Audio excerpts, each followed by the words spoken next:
Oh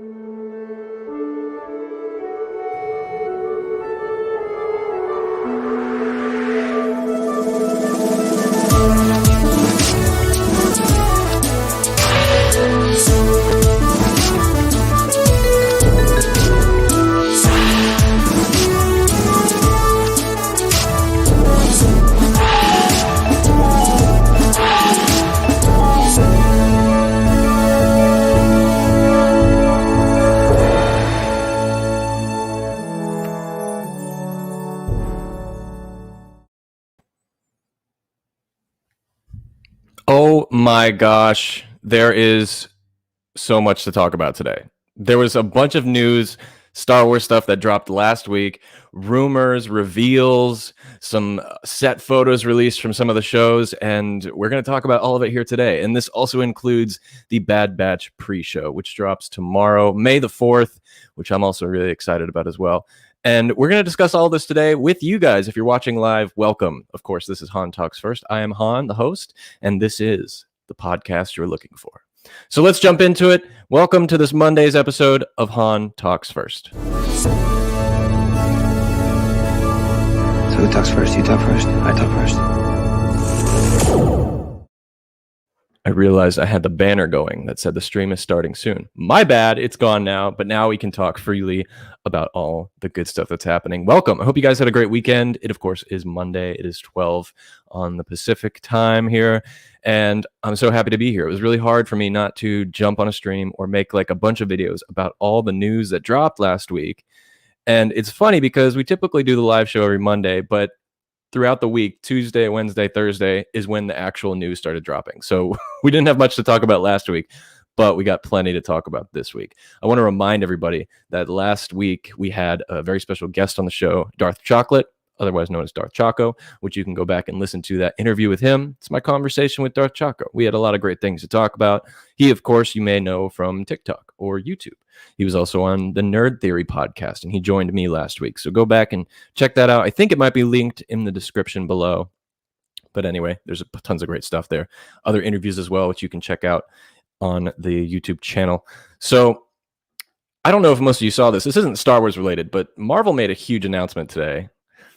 Not announcement, but they put out a new little teaser trailer for Phase 4 of the Marvel Cinematic Universe, and it included new dates for the movie releases and just a bunch of like extra footage from the Eternals and a Stan Lee little message at the beginning, and it was like really exciting, really emotional, and it made me think, okay, why would they do this on May the 3rd? And it's also a Disney company, which leads me to believe possibly tomorrow we're going to be getting some Star Wars news. It may not be as significant or as impactful as the Marvel presentation, but Disney is smart, and I think this is all part of their marketing strategy. And this week is going to be a huge week for news and announcements. And of course, we're getting the Bad Batch tomorrow, but I think we can expect other huge announcements tomorrow as well. I think for me, one of them will be maybe a first look at Obi-Wan. They just started filming last Monday, so we won't get any footage or photos, I think, but we will possibly get like a title reveal, like logo, and see what the aesthetic will be for the title art, which I think will be different from the announcement we had last year. But that's just speculation, but we'll find out tomorrow. Speaking of tomorrow, we're doing a special stream for May the 4th, which you can come by on the YouTube, or come by on the Twitch stream, or the Facebook page, and you can watch me, Lando from Sith Talkers, and Dean from Four-Legged Gamer. We're going to have a May the 4th special right here on the show, and that is starting at 4 p.m. Pacific time, 7 p.m. Eastern, I think. Yes, 3-hour difference. So come by, check that out. We're going to talk about the Bad Batch. We're going to review it and discuss all its goodness and possibly some of the additional news that's coming out. So like I said, this is kind of a pre-show. So if you guys in the chat watching live are excited about the Bad Batch and want to talk about it, I'm here to hear what you have to say, theories, speculation, and just excitement in general. Here's something interesting about the Bad Batch for me personally. I haven't watched a single trailer. I was planning on doing a trailer reaction, and then I was very delayed. I'd never had time to do it. And as the weeks kept going on, I was like, you know what? I'm just gonna wait and save it for the actual premiere date and be totally surprised by everything. So I haven't seen a single trailer. So tomorrow will be the first look for me of The Bad Batch, which my excitement level is about a 50%. I did hear that Fennec Shand is going to be in it, which I'm really excited about seeing. And of course, the characters seem interesting enough. And I'm a big fan of the Clone Wars, especially season 7 last year. So I'm excited, and I would love to know what you guys think as well. I'm going to see who is joining us today in the chat. So we have, of course, as always, we have Max, we have Josh, we have Rural Farm Boy, we have I Am Rice Krispie, who is my lovely lady. Hello. So yes, everyone says hello. Hello there. Welcome, everybody. So glad to see you all here. And thanks for joining us today on the Monday show. If you guys have any thoughts or questions for me, send them in. We will get to all of them. And before we get into the main show, like I told you, we have tons of topics to talk about, some of which include there is more animated Anakin Skywalker coming to future Star Wars projects. There is a Mandalorian video game in talks and development. There is tons of Obi-Wan Kenobi updates. We have set photo leaks that we saw that I'll show here and talk about. And also Ewan McGregor talked about the show and some of the stuff they're doing currently. And then the last thing we'll talk about today is probably the biggest one and most impactful one, which not a lot of people are talking about. And it's confirmed Snoke was made from the severed hand of Luke Skywalker.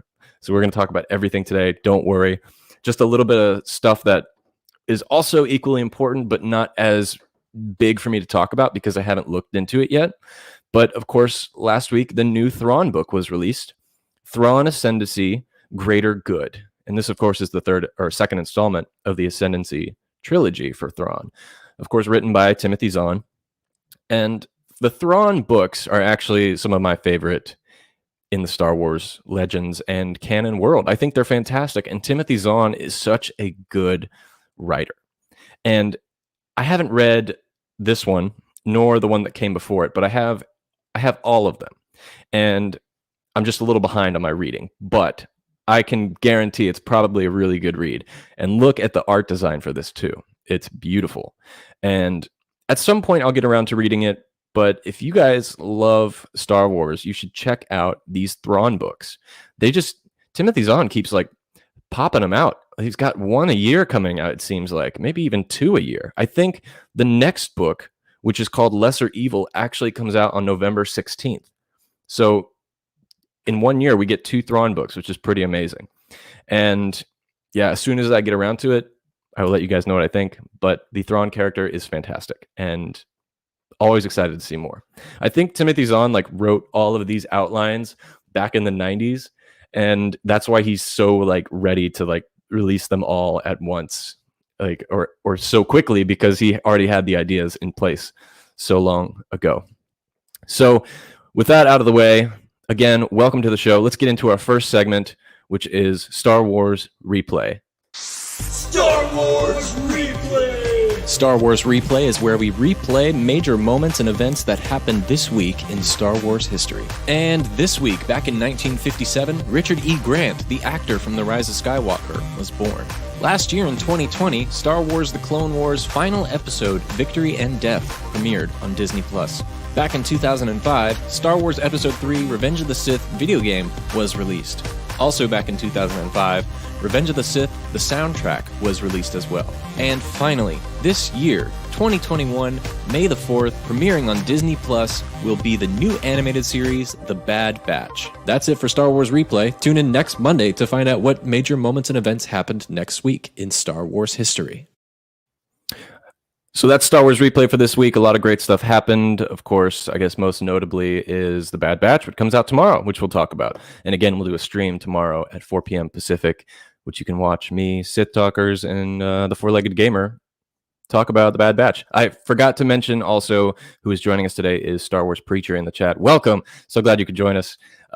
Just met him on Instagram, and seems like a pretty cool guy. And so, yeah, welcome to the show. Thanks for all of you for joining us today. So I say let's just jump right into it. Let's just start off by talking about this whole Anakin animated news where Matt Lanter, and it's confirmed, this isn't speculation or rumor, this is actually confirmed. So if you guys remember from the Clone Wars series and from Rebels, from Battlefront 2, the voice of Anakin Skywalker in animated form is Matt Lanter. And Matt Lanter recently confirmed that his time voicing Anakin Skywalker is not over. And it's not going to be over for a very long time. So he says here, and I quote, "There's some new Lucasfilm animation going on that I've been a part of some things and I can't talk about yet. You'll see Anakin again. I never quite put Anakin down, whether I'm doing a video game or something new for Lucasfilm animation." So I think it's funny that he mentioned video game. Why would he mention video game in that quote? I think what we're going to see is a new Anakin character in a future video game. Don't know what it is. Don't know, what it could be, but it also could just simply be a new animation. So what could those options be if it was an animated film? Let's see what we have actually coming up down the pike. And we have The Bad Batch, which Anakin could make an appearance in as maybe Darth Vader, but I don't think we're there yet. I know it ended Clone Wars with him as Darth Vader, but that was like months past that moment. It was like an epilogue.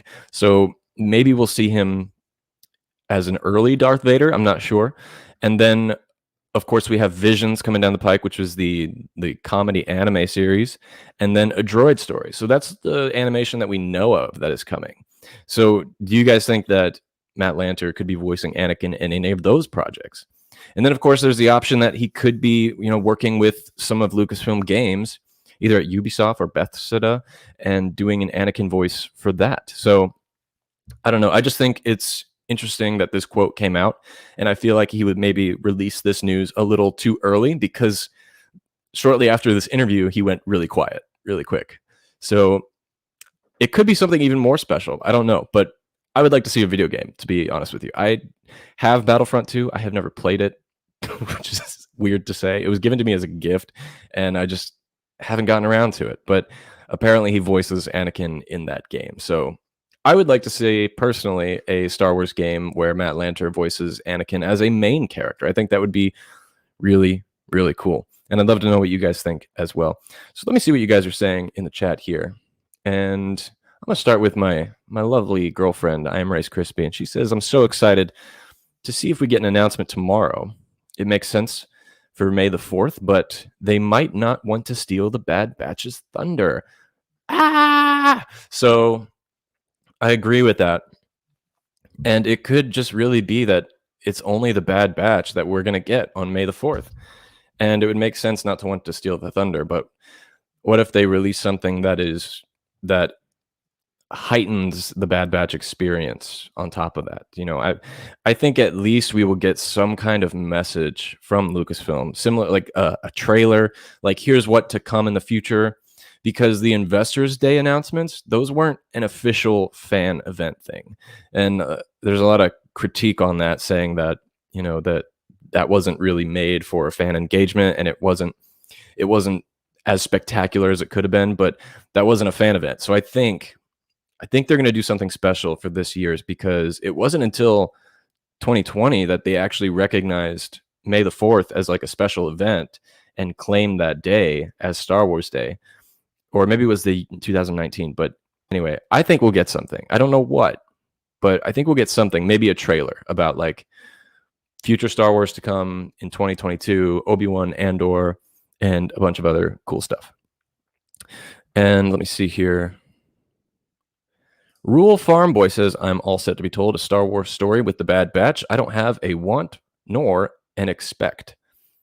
I think that's where I'm at too. The Bad Batch is kind of, for me, just something that I get to go into completely blind and just to be completely surprised, especially since I haven't seen a trailer.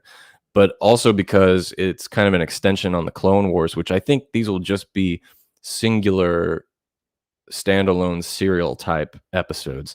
Knowing Dave Filoni, there's going to be a main point to all of it. There's going to be a huge storyline that connects to everything, but he is not involved in the day-to-day. So It could also be similar to Star Wars Resistance, that animated show, which I personally love.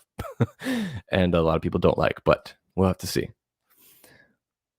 Also, we have Max saying, I don't know what I should think about that Snoke is most likely a clone from Luke's hand. We will get to that. Don't worry. I got plenty of thoughts to talk about with that little news. Josh says, Timothy Zahn is a fantastic writer and Thrawn is an amazing character. I totally agree. Thrawn is an amazing character, and even though his portrayal in Star Wars Rebels was really different from the books, it was just as good. I think I prefer the Thrawn in Rebels, to be honest with you, only because I guess it was a visual medium, and the voice acting was really good. The character was well done and well adapted, but in the books, he's also really good too. There was some differences from the old 90s books to the modern day in his character, but I think maybe Disney said, hey, you gotta redo this guy because we don't really like, how intense it was before. But it's still really good, and Timothy Zahn is the man. Star Wars Preacher says, you gotta read Thrawn stuff, both canon and Legends, because he will definitely be the big bad of the Star Wars future, and I think a lot of Legends materials will come back. So, yes, very interesting. So Thrawn was actually a topic of one of my shows 2 weeks ago or a week ago, and it was titled Thranos, the MCU of the Star Wars cinematic world. If it is true that Thrawn will become a big bad, that he could be treated as the Thanos in Star Wars. And the video is called Thranos, if you guys want to check it out. It's also on the podcast form. You can hear all my thoughts about that, and it is very likely. I for one, would love to see that, and it does feel that way because of all the Mandalorian, the name drop of him, the ending of Rebels. Dave Filoni keeps saying there's plans for him, so we could see that. And I'm excited to see, what comes of it, if anything. Star Wars Preacher says we are getting The Simpsons Star Wars related short cartoon called The Force Awakens from its nap time or something like that. I haven't heard about that, but that'd be really cool to see. I do know there was an old concept that was fully realized in 2012, an animation series called Star Wars Detours, which was a comedy animated Star Wars show. And it got put on the shelf when Disney bought the company. But it was the last thing that George Lucas worked on that was Star Wars related and got completed. And Disney actually did announce that they're bringing that back, and they're going to be putting it on Disney Plus, but they didn't say when, but they did say it's coming back. So that's another thing we have to look forward to, is there's going to be another animated series called Star Wars Detours that was created and written by Seth Green, who is heavily affiliated with Family Guy. So we'll be getting that too. But the Simpsons one, I haven't heard about, but I'm definitely down. And more Star Wars is always better. I'm Rice Krispie says they could maybe include an announcement or tease even within the episode or something, also as a way to get more people in it to watch. Yes, that's totally a possibility. Just like what they did with The Mandalorian before The Rise of Skywalker came out, they had a first look at the end of that second to last episode of The Mandalorian, and it was like the opening scene of The Rise of Skywalker. So yes, baby, I totally think that could happen too. Max says last year on May the 4th, the Clone Wars finale was released, and they also announced Taika movie and Leslie Headland series. Yeah, they did. So we could get an extension on those. Maybe not Taika's. I mean, he's really busy right now, but maybe on the Leslie Headland thing, because it's also directly connected with the High Republic, the books and stuff, and the comics. So that could happen as well. Just to go ahead and plug another episode of the show, I interviewed Christina Ariel of the High Republic show, the official High Republic show at Star Wars, and she talked about the Acolyte and how it will directly connect with the High Republic books and comics and short stories. So if you guys want to check that out and get a little bit more information about it, go check out that episode with Christina Ariel, which we did a few weeks ago. And I forgot to mention, we have more guests coming on the show. I just haven't gotten to the point where we've booked it yet and picked a date. But more guests are coming. We'll have more conversations and interviews, and I can't wait to do that. Also, the Preacher says, I think Bad Batch will start off pretty intense and Star Wars lore heavy. More for adults that grew up with Star Wars cartoons. I can see that. And again, I'm not really sure because I haven't watched the trailer. But if your basis is off the trailer, then I can totally see that. I'm totally down to whatever direction it goes. Like with Clone Wars, there was some adult stuff in it. Well, young adult, I would say. Rebels was a little bit more kiddie, and then maybe this will be a happy medium. But we'll have to see. Josh says your Thranos theories are great, and you totally agree with me. Thanks, man. I appreciate that. Didn't they release the first episode of Detours? They did. They did. It's been a while since I've seen it. I don't know where to find it, but I'm sure you could like YouTube it and see it there. Robin McFly says Seth Green is more affiliated with Robot Chicken. Okay, yeah, I remember that too. I've never watched Robot Chicken except for the Star Wars stuff. So, yeah, he has a history with Star Wars. Oh, and Josh said the first episode of The Bad Batch is 72 minutes long. I forgot to mention that. That's crazy. 72 minutes long for the first episode of The Bad Batch. That's a full movie. It's an hour and 42 minutes. Is that correct? So we're getting a giant movie for the beginning, similar to how the Clone Wars launched with their movie, also around 70 minutes long. So I can't wait. I think it looks like everyone in the chat is really excited about it. And of course, we'll get more as we go on. But if you guys have more thoughts, feel free to share them here, and we'll continue to talk about it. Before we move into our second main topic, I wanted to also share something that was pretty exciting that happened to me last week. The Hantalk's first name got mentioned on the Star Wars Theory YouTube channel on his Monday stream. And so Darth Chocolate, who I had on the show, mentioned me and said I would be a possible candidate to come on and talk Star Wars on their panel. And Star Wars Theory actually said, send him an invite.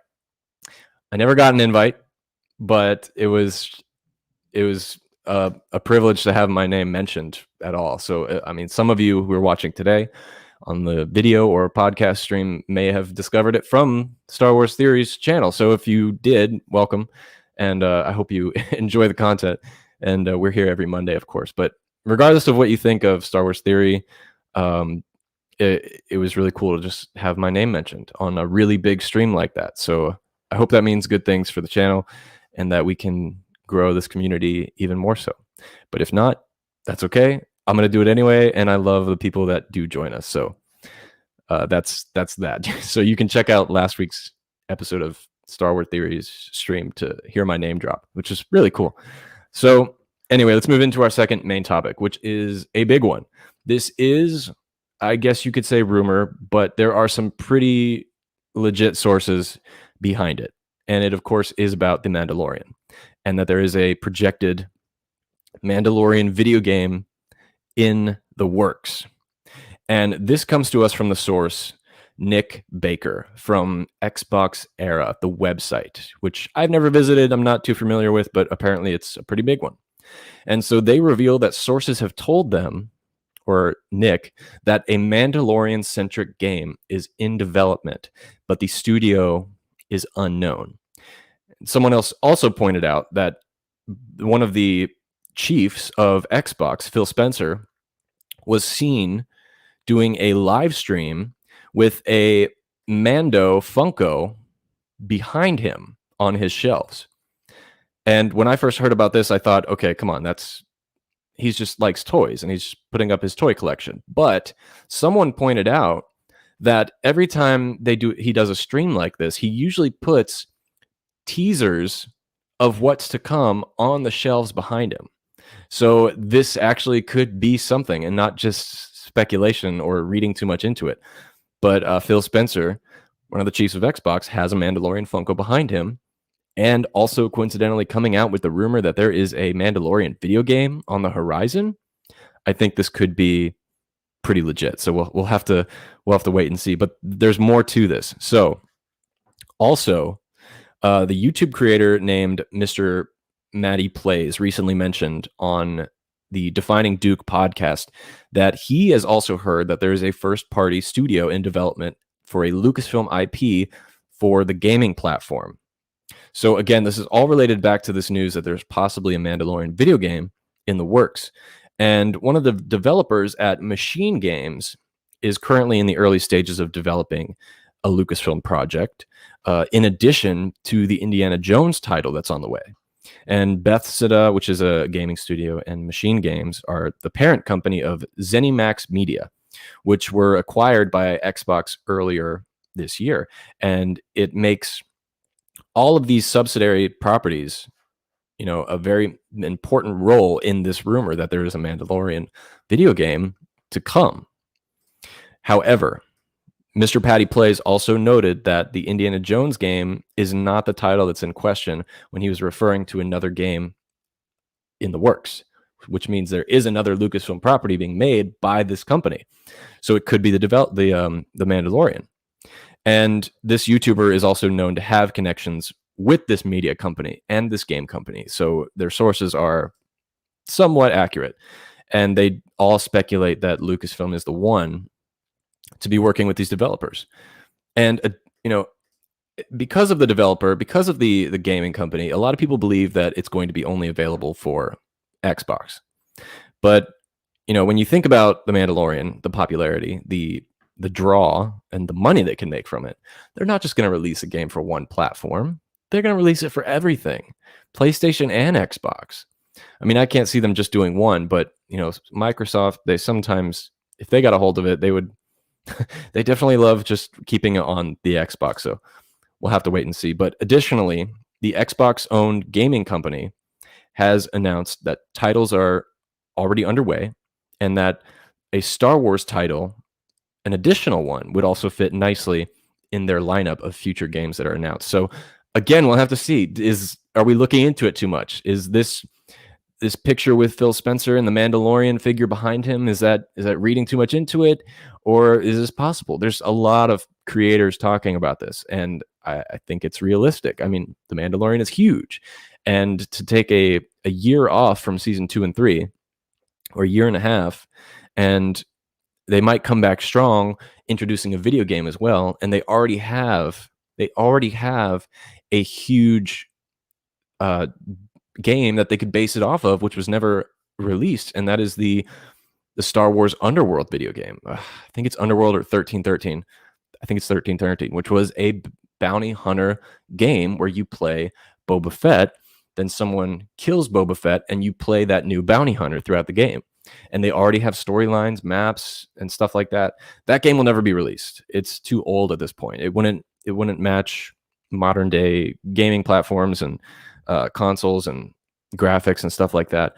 But they could take the ideas from it. They could take the old, I don't know, special effects thing and use it to re-render, or remaster in some way, or the models from the creatures and characters. But this is a big thing. And I, for one, would love to see a Mandalorian video game. I don't think it will center around Din Djarin, but possibly another Mandalorian. And it's another Mandalorian bounty hunter. And we'll get to play as them going through the world and picking up bounties and stuff like that. So I would love to know what you guys think about that. I'd be down. Not sure about you guys, but let me know your thoughts in the chat. Seeing what you guys are saying here. And Josh says they have so much potential with the Bad Batch. It takes place during the time when most of the greatest characters of Star Wars were alive. Yes, definitely. I think my chat is on a delay because I'm not talking about Bad Batch anymore. But yes, we can still talk about it. It's totally fine. I think it's got a lot of potential too. And I can also see it being more than just a one and done series. I think they could definitely do a season 2, a season 3, have other spin-offs. I mean, that's what the Clone Wars did. So we'll have to wait and see. Congrats on the shout out, Han. Thank you so much. A Mando game would be sick. It would be sick. I would love it. I would love it. Max says a Mando game would be very cool. Maybe it will explore Mando's story before the show. Okay, so as a child or as a younger bounty hunter, just like leading up to the events of The Mandalorian. It'd be kind of cool to have like an opening cinematic of Din Djarin as a child in the Clone Wars or during Revenge of the Sith. And then we just get like a bunch of cool effects and graphics and stuff. And then it leads up to him as an adult and you play as the bounty hunter. That'd be really cool. It's a good idea. Star Wars Preacher says, I want to play a few levels as an early Mando, collecting bounties and freezing them in carbonite, using the money to upgrade armor and weapons. See, it's a game. It's a perfect game concept. It'd be really cool. And I love the way you put it. Lando for Rando says, hello there, working, but thought I would drop in and say, hey, man, have a great day. You too, Lando. And again, Lando is from Sith Talkers, who I will be joining tomorrow to talk about The Bad Batch, May the 4th, celebrate Star Wars. But thanks for stopping by, Lando. It's good to see you, as always. And Robin McFly says, Yoshi's Island style Grogu game. That's actually a really good idea. I would love to see that. A Yoshi's Island Grogu game. Grogu! Or however Yoshi talks. Anyway, let's move into our third main topic, which is talking about Obi-Wan Kenobi, which everyone's excited about. If you've listened to the show before, you know that it is my most anticipated series project that's coming from Lucasfilm because I love Ewan McGregor. And we're talking about a bunch of quotes that were said by Ewan about what's currently being shot and the training processes and all that kind of stuff. And to start off, he was talking with the Hollywood Reporter last week, and he was interviewed about what training they're doing, if they're rehearsing, when they start shooting, etc. So here are some quotes from Ewan about Obi-Wan Kenobi. And he says here, for months, we've been doing these monster 2.5-hour sessions of sword fights and hand-to-hand stuff. And I'm really excited about it. Maybe more so than the first ones because I'm older. I just turned 50, and it's just, I'm in a much better place. So he's already talking about these huge, massive rehearsals for sword fights and hand-to-hand combat, which tells me we're going to get a lot of action. And it's cool to hear it's not just swording. It'll also be, maybe he'll be throwing a couple punches here and there, which is really cool to see as well. An old Obi-Wan getting in a fist fight.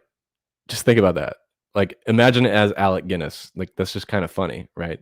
What if it's like a force punch, which we haven't seen in a live action yet, but it could be like either a fist or like the hand.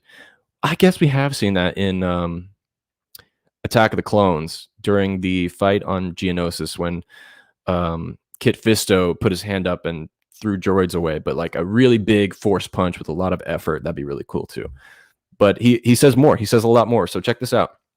He also says this project with the virtual backgrounds onto this massive they project these virtual backgrounds onto this massive LED screen.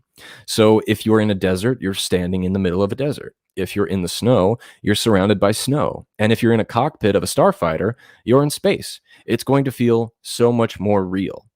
But because George loves, talking about George Lucas, because George loves technology and loves pushing into that realm, he wanted more and more control over what we see in the background.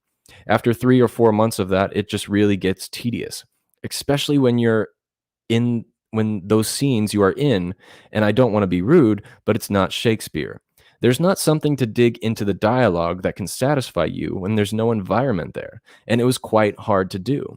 So, of course, Ewan McGregor is talking about how difficult it was to shoot Revenge of the Sith, Attack of the Clones, The Phantom Menace in these giant virtual rooms that were just blue screen. And he's talking about how now it's a lot easier because instead of being in a green room and having to imagine things around you, he's actually in those environments because of the virtual augmented reality that he's in. And he's saying how it's easier to play off of. And he, of course, mentions that, it's not George Lucas's fault. He pushed that technology and made it what it is today. And it was just an earlier stage, but he thinks it will affect his acting and he'll be able to portray Obi-Wan in the environment a lot nicer, which I totally agree is what's going to happen. And this mention wasn't to put down George Lucas. It was meant to heighten the fact that he is responsible for this Mandalorian stagecraft technology that they're also using in Obi-Wan. And they also is using it in the Book of Boba Fett as well, which just finished wrapped shooting exterior locations, and now they're moving to interior as well in Los Angeles. And Obi-Wan Kenobi also being shot in Los Angeles. So really, really cool stuff. But so he has all this to say, which just makes me so excited for the show, and I can't wait. Now, there was one more thing they asked him about, the interviewer at Hollywood Reporter, and they asked him, is it possible that really soon, we're going to see an announcement about a young Luke Skywalker. And his response to this question was he looked away, he smiled, gave it a little chuckle, and he said, what did he say here? Let me find it. He said, "That's possible, but I don't know." I think he does know. Look, we're definitely getting young Luke. If there's not, it's like, what are you doing, guys? Like, we're at least going to see the back of his head or his shoulder or like a stand-in. Maybe we won't see the face, but who knows? How funny would it be if we saw like a kid actor playing young Luke, but they just deep faked Mark Hamill's face on him? That would be so funny. But I think that's something we could hear about tomorrow. May the 4th is an announcement about Obi-Wan. Maybe a young Luke actor casting announcement. We just got that huge casting announcement like 3 weeks ago about all the characters that are going to be in it, which blew people away with all the talent involved. But maybe they were saving Luke for a special occasion. And I don't know who they could pick, honestly. I'm not familiar with too many child actors, but whoever they pick better be really, really good.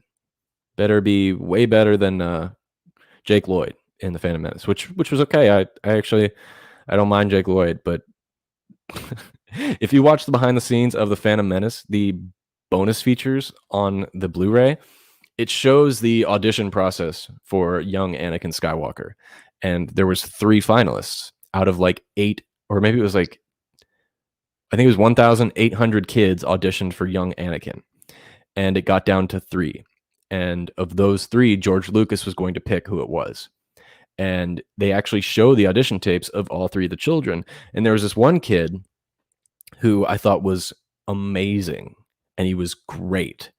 And I'm watching it compared to Jake Lloyd's audition tape. And I'm like, why the hell did George Lucas pick Jake over this other kid? The other kid was really shy. So maybe that had something to do with it. But if you guys don't know what I'm talking about, watch The Phantom Menace behind the scenes. Probably type in casting on YouTube and you'll find it. But there's this one kid in there. I don't know his name. I don't think he acts anymore, but he would have been a great young Anakin. So anyway, maybe we'll see that tomorrow. The last bit about Obi-Wan, yes, there's more, is we got a set photo leak. Someone snuck onto the set. They took a picture. It's very blurry. It's very low res, but it gives us a glimpse at one of the sets that's going to be featured in the TV show. Check this out. So if you're watching on the video, what we're looking at is these, or for the audio listeners, I'm going to describe it for you. It's this huge hexagonal stage outside, and it's surrounded by these giant concrete walls on each side. And in the middle of it is a dome-like structure that looks to me like Obi-Wan Kenobi's hut. It could also maybe be the Lars Homestead, but the reason why I lean more towards Obi-Wan is because of the square feature under the dome. And the Lars Homestead has more of a archway entryway. And of course, the blue screens are behind it because we know from A New Hope that Obi-Wan Kenobi lives on the edge of a cliff. And there's no cliff in these set photos, but the blue screen is directly behind it. So that could relate to that. But it also could support the theory that maybe it's the Lars Homestead, because behind the dome structure of the Lars Homestead, it's the pit in which all their rooms are in and the kitchen and stuff like that. But this is all we got, this little set photo. And again, if you're an audio listener on the podcast, just go to Google and type in Obi-Wan Kenobi set photos. You'll find it. Or you could just head on over to the YouTube and you can find this video and you can see it there. It's at the 40-minute mark. But this is pretty cool. It's like I said, this is my most anticipated show. I don't know what else to say. This thing's going to be right up my alley. So excited. Let me know what you guys think, and we'll talk more about it. And of course, as soon as we get more details, we'll talk about them here. That's what we do. So before we get into the last main topic, I'm going to see if anyone watching live has any cool things to say about all this Obi-Wan Kenobi news. So we have, let's see here. Max says, I think that Obi-Wan will definitely fight against the Tusken Raiders and Sith Inquisitors. Yeah, so that's what we've been talking about on this show for a long time, is I believe I would put it at like an 85% chance that we're going to be seeing Sith Inquisitori in the Obi-Wan Kenobi series. It's something that I really want to see Obi-Wan go up against, especially with his relationship from the old Republic, or not old Republic, from the newer age Republic before the Empire, and the relationship with Asajj Ventress, who is a borderline Inquisitor. But I think that's what one of the character announcements was in the statement that they made a couple weeks ago. I forget the actress's name, but I definitely agree we're going to be seeing some Sith Inquisitors joining the ranks and having some excellent sword fights with that, directly under the command of Darth Vader. And another interesting question is, do you guys think we'll see Tarkin in the show? Grand Admiral Tarkin. Grand Moff Tarkin, sorry. Because he was at the end of Revenge of the Sith is when he gets his title of Grand Moff. And so I don't know. That'd be interesting to see too. They've proved they have the tech to do it. So I don't know. Could be possible. Star Wars Preacher says, I want to see a Force kick. That'd be cool too. Again, just picture old Alec Guinness Obi-Wan doing stuff from like prequel era Star Wars. It's just like really funny to me. But you know what? It can be done because there was like this animatic that was done by some guy on YouTube who remade the Anakin Obi-Wan fight from New Hope, and it looked really sick actually. So it's possible. Mr. Anderson says, if we can get a young Luke, I'm certain we will get a young Leia too. Maybe even Bail Organa. I'm telling you right now, Bail Organa is going to be in this. I don't think he was on that cast list, but he's going to be in it. He was in Rogue One. He's in all the prequels. He's a big part of Star Wars. He's definitely going to be in it. I don't want to see Leia, but knowing Disney, knowing Lucasfilm, they're probably mandating we need to see Leia, at least in one scene somewhere. So it's possible. I could definitely see that happening. So we'll have to wait and find out. Robin McFly says, Sebastian Stan for Luke, please. And oh yes, young Leia. So that's of course the biggest fan cast of all time, right? For Star Wars anyway, is Sebastian Stan as Luke, which he actually said in an interview for Falcon and Winter Soldier that he was interested in doing under one condition. If he got the blessing from Mark Hamill himself. Guaranteed Mark Hamill would totally be down, because he said himself that Sebastian Stan would be a really cool guy to play him as a younger Luke. I think he might be too old for the Obi-Wan Kenobi version. Could you imagine what is it, like a 35-year-old Sebastian Stan playing like a 10-year-old Luke Skywalker? Again, just deep fake his face on it, but keep the beard. That it all works. A new person has joined the ranks of our Star Wars community, Luke from Hothoff Podcast. Welcome, Luke. So good to see you. Glad you could join us today. How are things across the pond? All right, let's see what else you guys are saying here.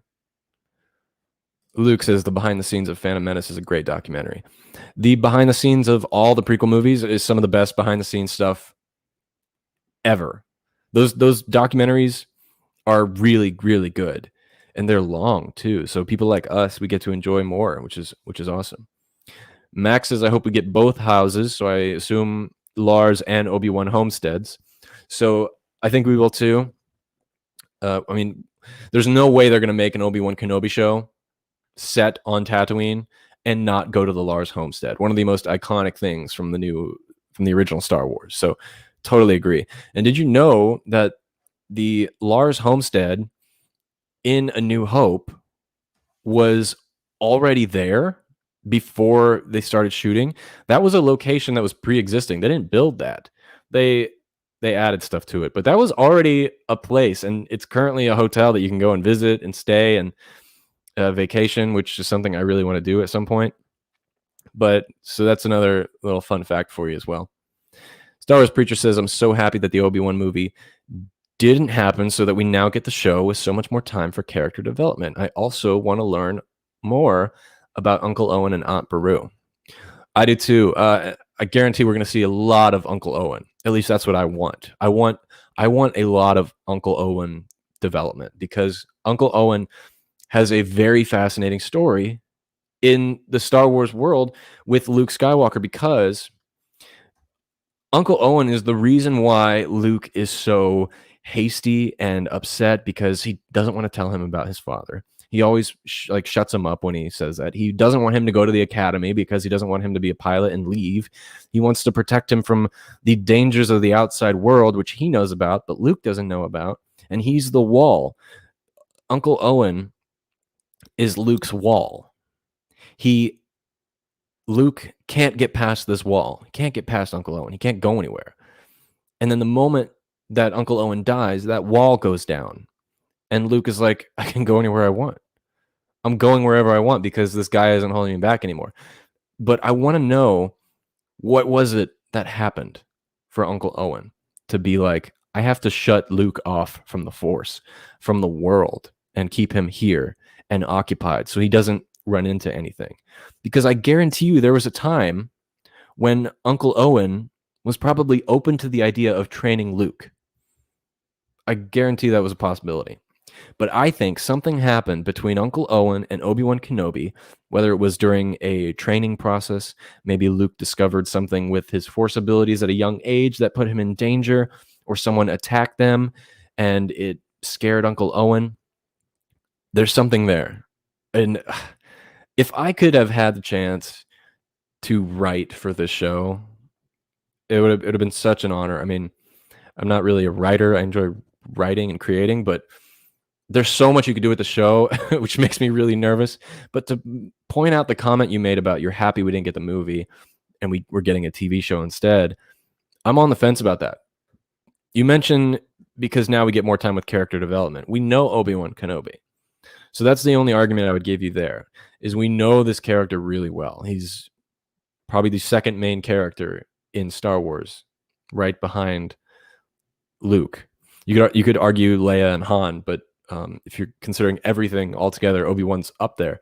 And a movie for me, it would have had more focus on the story, which I say here a lot, which is probably annoying to a lot of you. I'm a movie guy over a television guy. I love the fact that we are getting a TV show, don't get me wrong, and that we get 6 hours of Obi-Wan Kenobi. But it makes me nervous that it was originally going to be a movie and they were like, pulled the plug because Solo did bad and now it's a TV show, because ultimately it means lower budget. That's the biggest thing for me. It's a lower budget show because of that. Now they are doing the stagecraft technology, which is very advanced, which they're still learning and stuff like that. They get to be creative. It's more experimental. So those are positives. But for me, I'm kind of on the fence. I'm 50-50. I would have been fine either way, but I'm glad we're getting a show regardless. I can't wait to see what they do, but thanks for sharing your thoughts. I can't wait to talk more about it as we get more information. Max says, if we see Tarkin, I think just as a cameo, or at least I hope just as a cameo. Possibility. Could definitely just be a cameo. And Josh agrees. Luke says, still cold. I'm not sure what you're mentioning, but yes. Robin says, pull an anime or teen drama show and keep current Sebastian Stan and have him pretend to be a kid. I'm down. Let's do it. Star Wars Preacher says, I always thought Uncle Owen should have been a main character in the prequels. I think so too. And especially considering the actor who plays him. What's his name? What is the actor's name? Ugh, if any of you live know the answer, let me know. It's bugging me, but he's a great actor. I can't remember his name. He wrote, directed, and starred in the movie The Gift, which was a fantastic movie. And he really showed off his acting chops there. But I agree. I would love to see more Uncle Owen. Max says, okay, this is the long one here, so let me see. Well, Uncle Owen said to Luke in A New Hope that Obi-Wan is dead and that Ben Kenobi is a different person. So I think something has definitely happened between them. 100%. So I actually wrote Joel Edgerton. Thank you, Max. God, that was bugging me. Joel Edgerton, great actor. He was in something else too that I can't remember. Doesn't matter. So I wrote an Obi-Wan Kenobi fan fiction, like a synopsis, not like detailed or anything. But in my Obi-Wan Kenobi fan fiction, it said it like started off with Uncle Owen going to Obi-Wan's home and being like, here's your or I'm sorry, it went the other way around. Obi-Wan went to the Lars Homestead to give Uncle Owen some money because they're obviously poor farmers, and Obi-Wan is there to provide for Luke and an extension their family. So he goes there to give them money, or crate dragon pearls, which are worth so much money. And Uncle Owen rejects it and says, "We don't need your charity. Don't come around here anymore. Like, we don't need you. All you do is bring trouble here. And if it also includes you giving us money, we don't want it." And that set up that there's a problem between them. And in my fan fiction, Obi-Wan Kenobi was a crate dragon hunter, and he killed off some of the last crate dragons, which doesn't work in this universe because there's a crate dragon in The Mandalorian, but it would have been really cool. And Obi-Wan Kenobi hunts crate dragons for their pearls, and that's how he's so wealthy. Because Obi-Wan Kenobi was going to pay Han Solo, I think it was like 15,000 units. Was it 15,000 or 20,000? Anyway, but it's like, where does this guy get that cash? He doesn't work. Well, he hunts down crate dragons with the lightsaber, takes the pearls, and pawns them off, and that's how he makes his fortune. So I had a lot of great stuff in my fan fiction, which will never be seen, unfortunately, but some good stuff. Josh says in the original novelization of Return of the Jedi, Owen was Obi-Wan's brother. Really? I didn't know that. That's really cool. Wow. I'm going to have to put that in. I have another video coming out about the making of Return of the Jedi. I'll do some more research, but thanks for sharing that, man. That was really cool. Okay, so we talked a lot about Obi-Wan. There's one more topic we have to discuss. The big one today. So I'm going to try and get through it as quick as I can, but I would love to hear your guys' thoughts on this because this is crazy. Okay, so this was just revealed. Lucasfilm just confirmed without saying anything that Snoke was created with Luke Skywalker's DNA from his severed hand in The Empire Strikes Back. This is insane. This is huge news. So could you say that he's secondhand Snoke? Sorry, that was a really bad joke. Secondhand Snoke. That's what we're talking about today.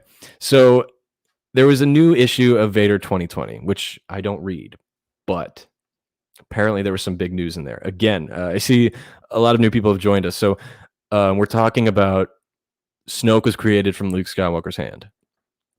Secondhand Snoke. Okay, so there was a Vader 2020 comic which came out last week or week and a half ago, and it implied that Luke's severed hand from The Empire Strikes Back was recovered from Bespin, and the DNA was used in the project that created Snoke. Now, it should be noted that Luke Skywalker's severed hand has been discussed as a plot device in the sequels before.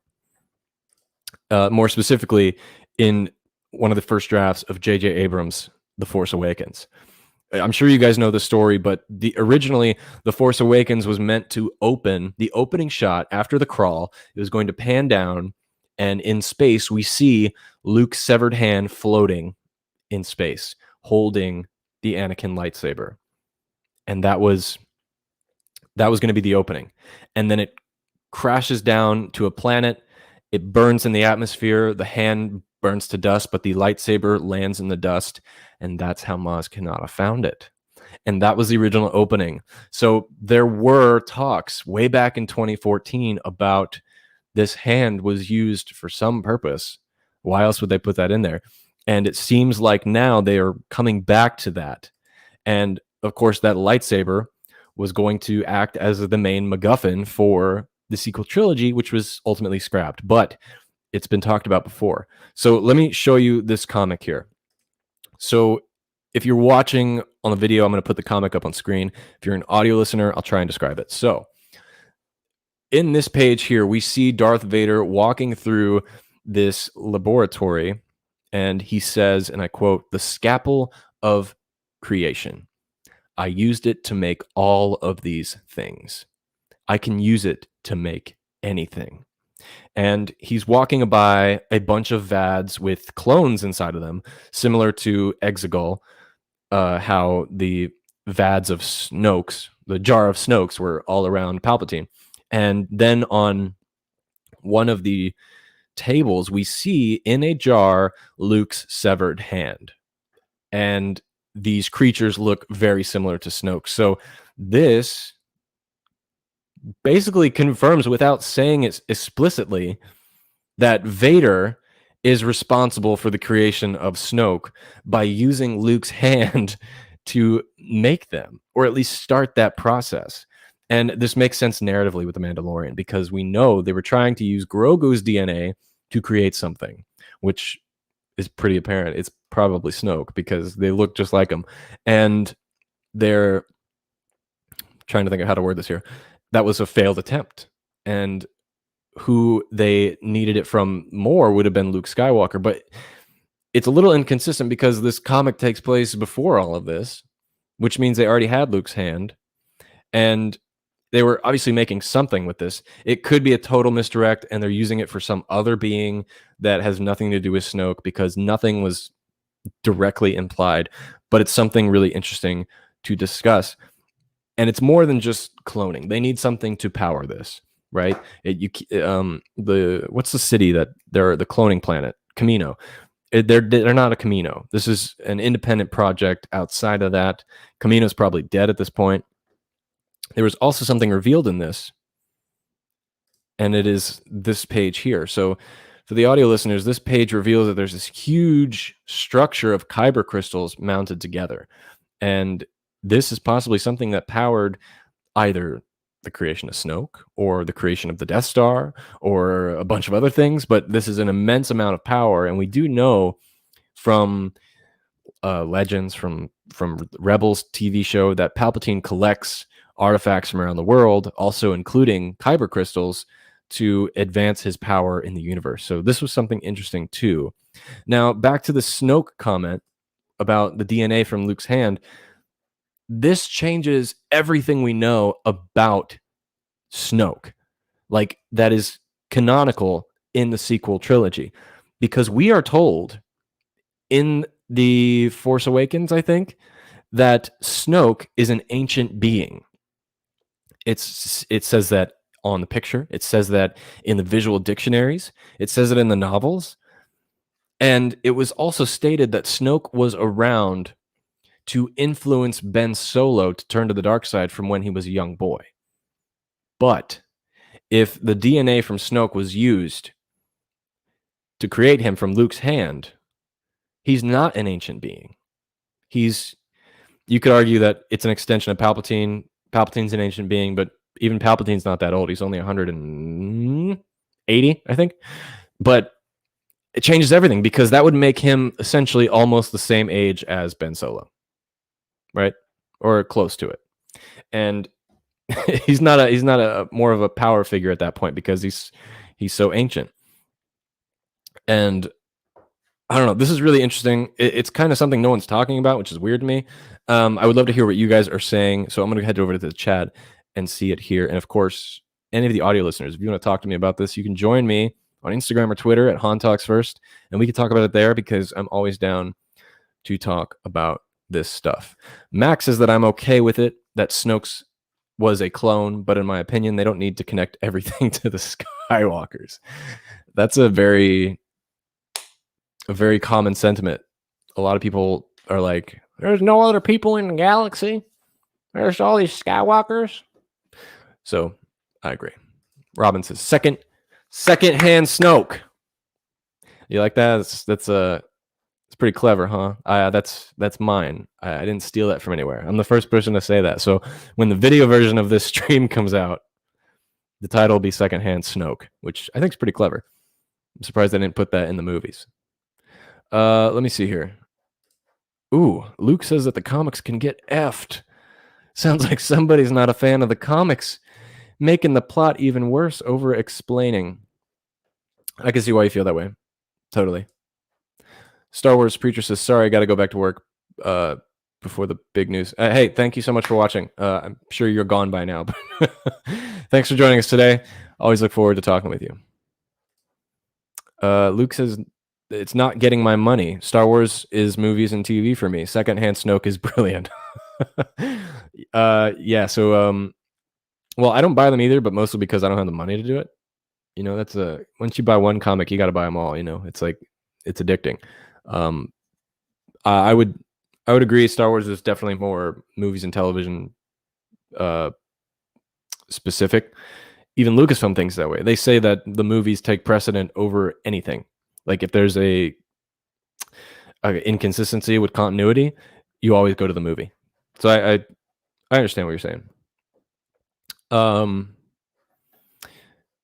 Let's see, what is this? Josh says, indeed, RFB. It was in an earlier draft for the screenplay, which the novel was based on.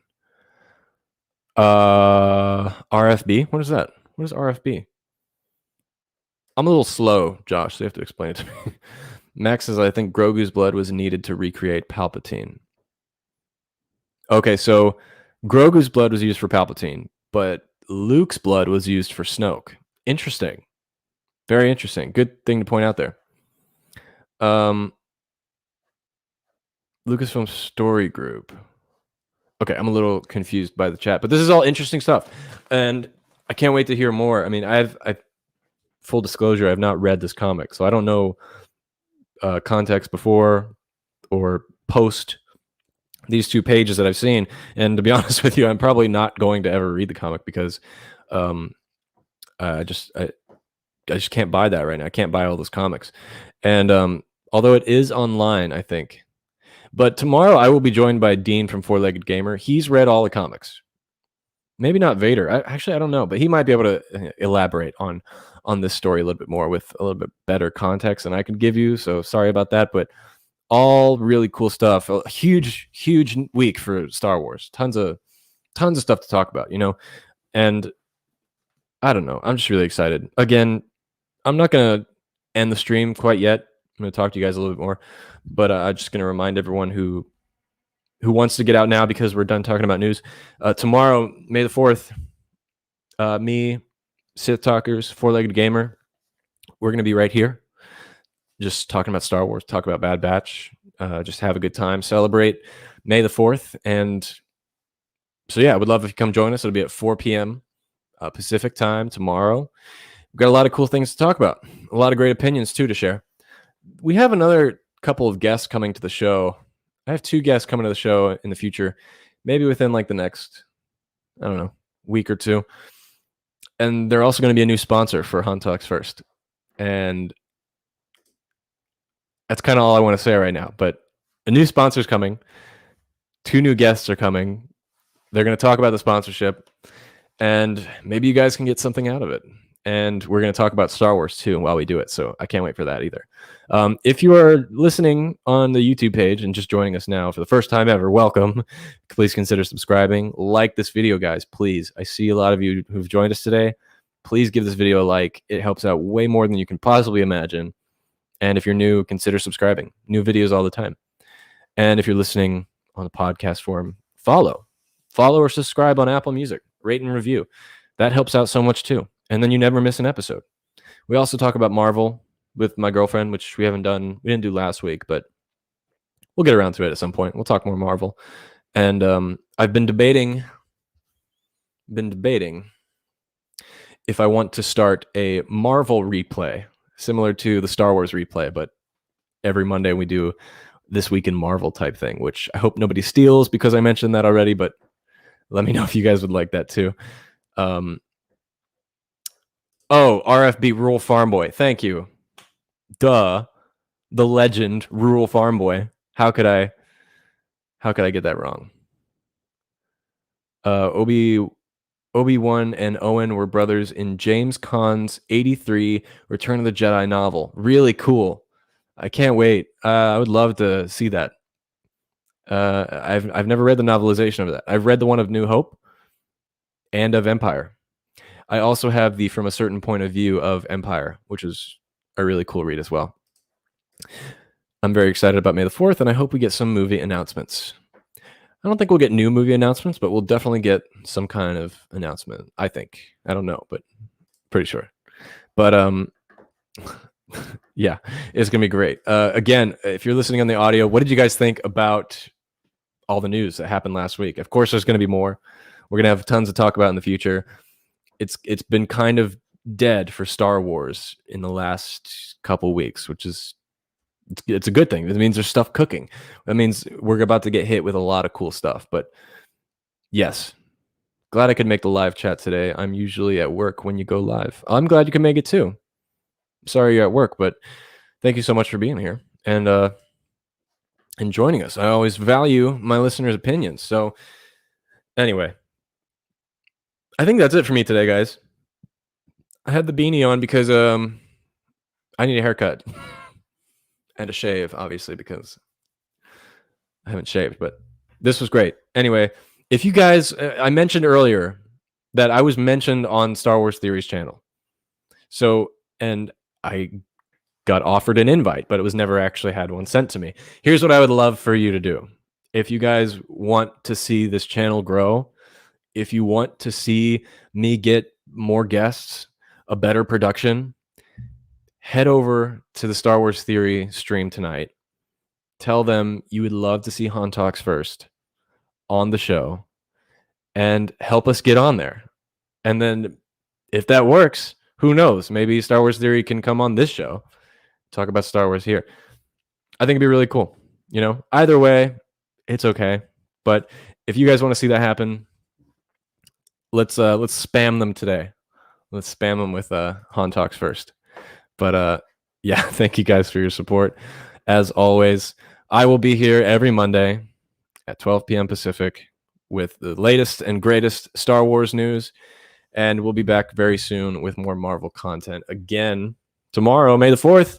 If I don't see you or you don't come on the show tomorrow for the stream, have a great Star Wars day. I hope you get to relax, watch some Star Wars, enjoy the Bad Batch, and we'll talk about it tomorrow here on the podcast and then again next week. So for now, everybody, have a good rest of your week. Thanks for joining us today. And somehow, some way, somewhere this week, may the Force be with you. So who talks first? You talk first? I talk first.